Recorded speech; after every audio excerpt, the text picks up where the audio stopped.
Madame Dupont. Merci Madame la Présidente, Monsieur le rapporteur général, mes chers collègues, merci Jean-Noël. La crise sanitaire pèse sur l'exécution de toutes les missions du budget de l'État et la mission Immigration, Asile et Intégration ne fait pas exception. À l'heure actuelle, le ministère de l'Intérieur anticipe un surcroît de dépenses d'environ 170 millions d'euros, soit près de 10% des crédits de paiement ouverts par la loi de finances pour 2020. Ce surcroît de dépenses concernerait les deux programmes de la mission. Le programme 104, Intégration et accès à la nationalité française, connaîtrait une surexécution proche de 10 millions d'euros, s'expliquant par une participation aux dépenses exceptionnelles d'hébergement engagées depuis le mois de mars. Plus de 20 000 places supplémentaires d'hébergement d'urgence ont été ouvertes pour les personnes sans domicile fixe. Et au sein de ces personnes, bien entendu, figurent des demandeurs d'asile. Si l'essentiel de cette dépense est supporté par les crédits de la mission Cohésion des territoires, le programme 104 devrait également être mis à contribution.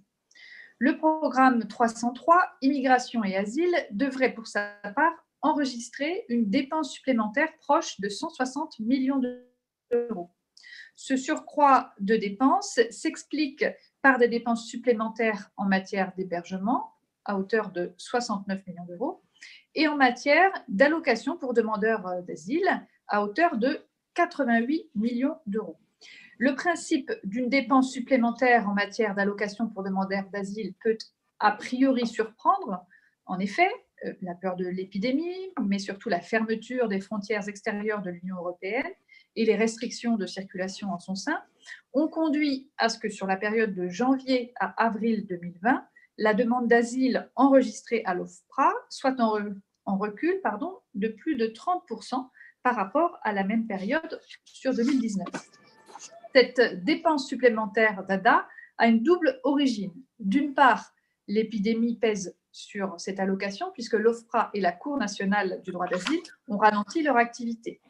Des demandeurs d'asile qui auraient dû être déboutés ne l'ont pas été et continuent donc de percevoir cette allocation. D'autre part, un projet de loi en cours d'adoption, il me semble que nous avons une CMP conclusive ce matin, prévoit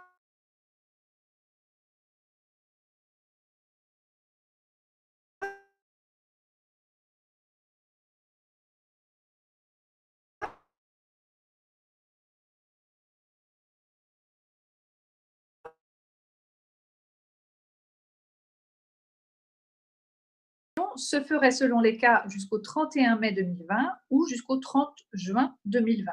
Je salue cette mesure, mais précise qu'elle est moins favorable que celle relative à la prolongation du versement des minima sociaux.